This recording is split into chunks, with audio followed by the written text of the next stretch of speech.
I was standing in the morgue corridor and smiling. Through the glass, I watched them lead Emma away in handcuffs. They stripped off her white coat right there on the spot. I did this. I placed the ampules of the drug, I won't write the name for security purposes, in her locker in the changing room. But the worst part wasn't that. The worst part was when our eyes met through the crowd of police officers. She didn't look surprised. She nodded, as if to say, "Finally." St. Agnes Orphanage in the Bronx smelled of bleach and tears. Emma and I shared a bed for 3 years. She slept by the wall. I slept on the edge. We were sisters before they took us away. The Parker family, Connecticut. A big house with a staircase that creaked. I was 12. She was 13.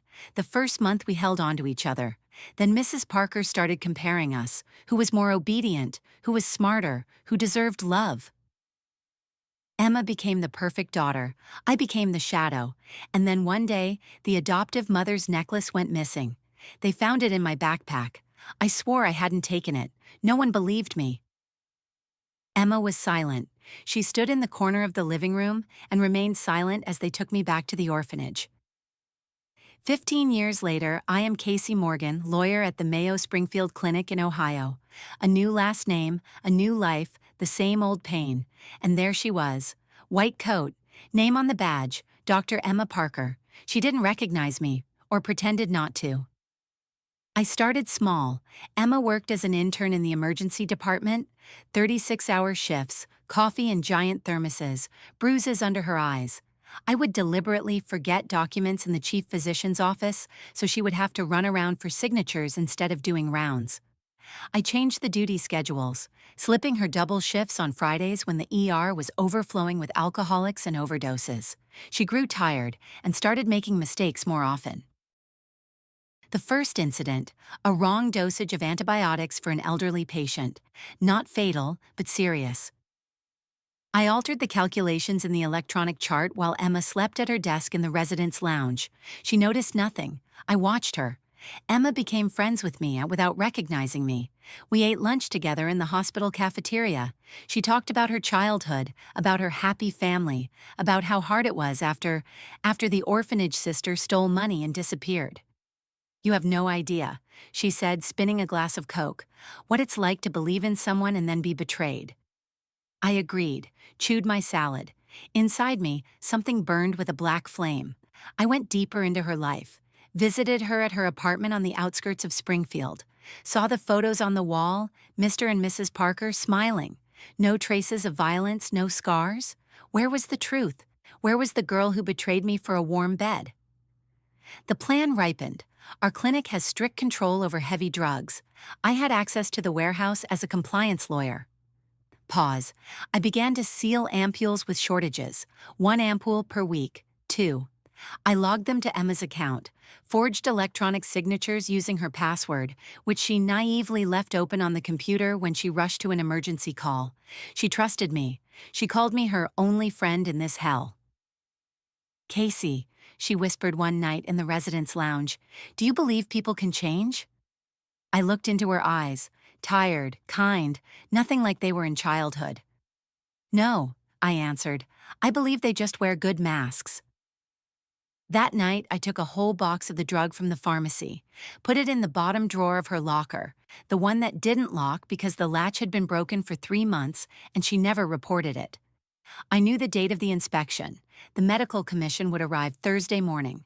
They would check all the interns, find this drug in her locker, and then the end. But the day before the inspection, something happened that I didn't expect. I found the diary, old leather-bound with a lock that opened easily with a fingernail, in a box of Emma's things when she asked me to watch her apartment while she went to a conference. I shouldn't have read it. I read. "Today Casey left. I did this. I put the necklace in her bag because Father said that if only one of us stayed, he would choose her. And she is fragile. She wouldn't survive what I survive every night. Better that she hate me than break. Better that she live."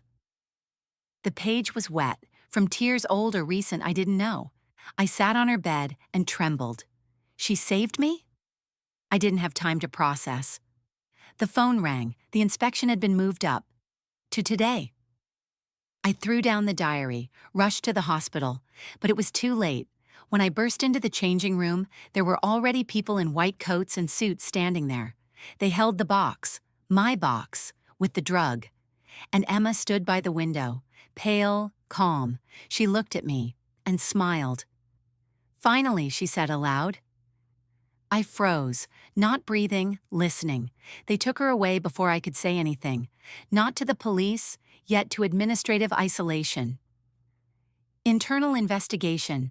Voices hummed down the corridors. I stood outside the department head's office and felt the earth slipping from under my feet. The box of drugs was mine, but they found it too early. An hour before I had planned, I returned to her apartment.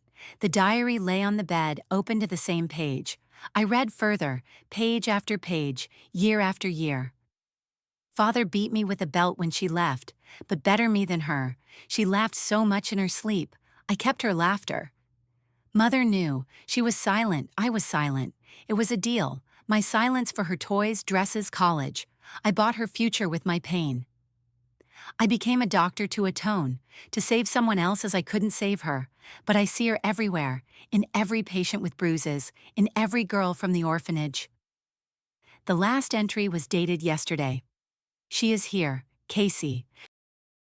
I recognized her immediately by how she wrinkles her nose when she lies. She wants revenge, and she is right.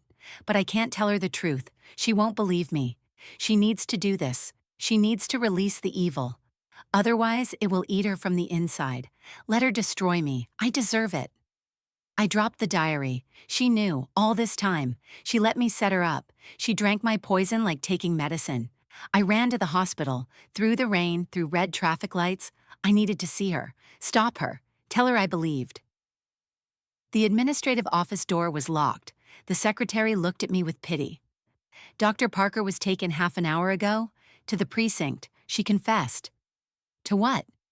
To stealing drugs, to illegal possession. She said she used the drug for euthanizing critical patients, that she had been doing it for months. It was a lie, a stupid, obvious lie, but she was protecting me.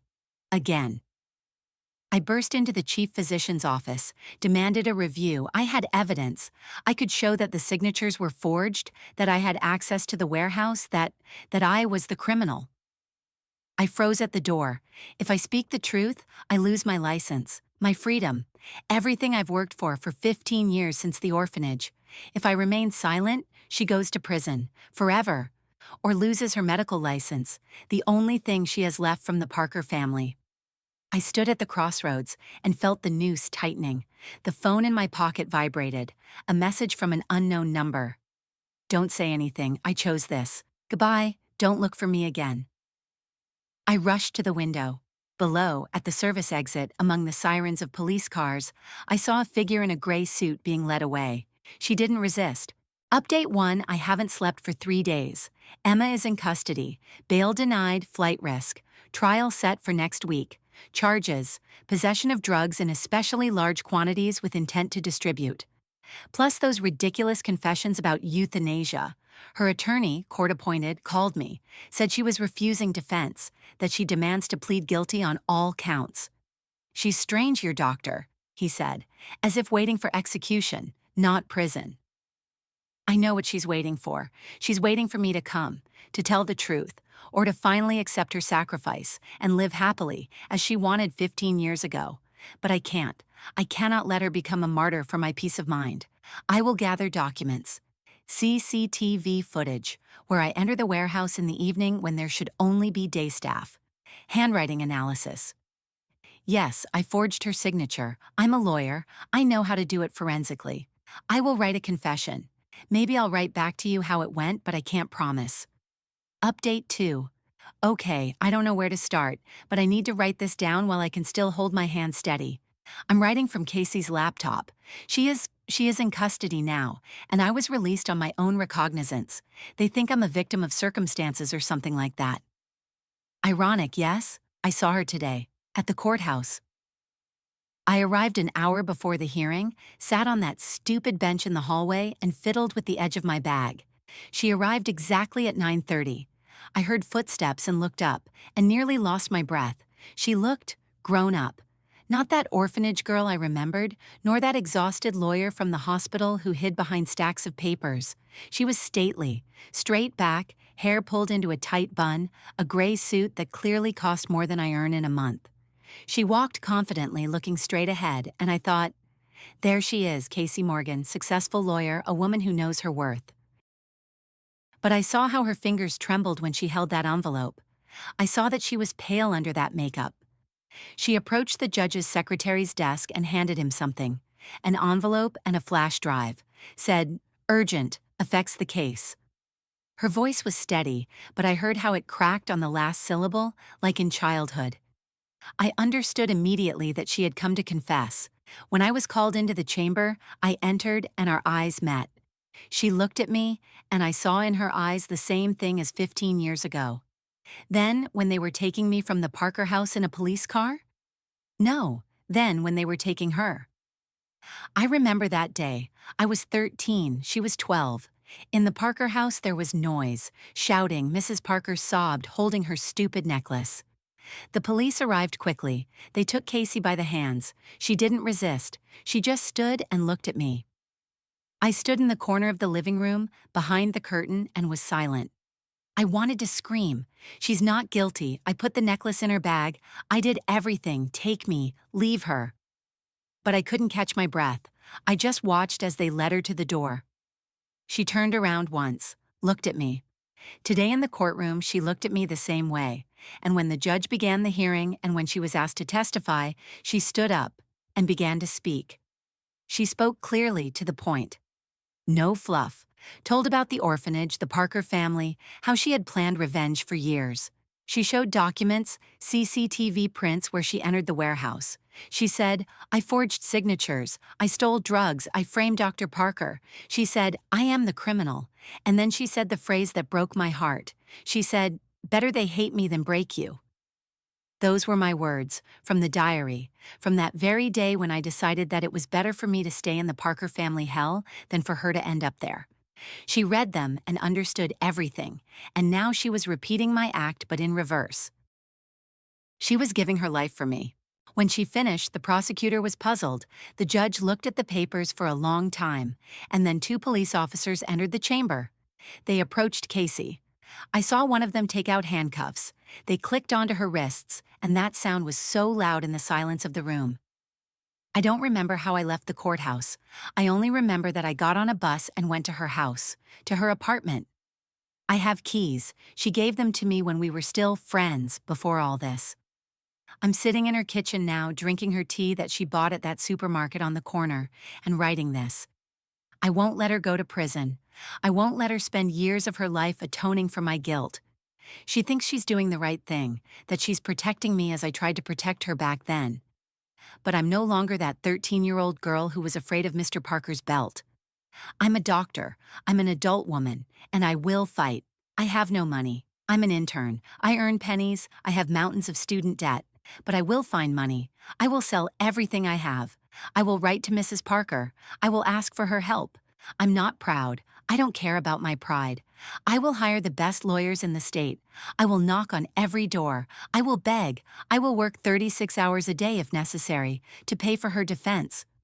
I don't know if I will succeed, but I'm not going to sit idle. She gave up her career, her freedom, her reputation for me. Now it's my turn to give everything I have for her. I don't know how much time I have until her trial, but every minute I will use to get her out of there.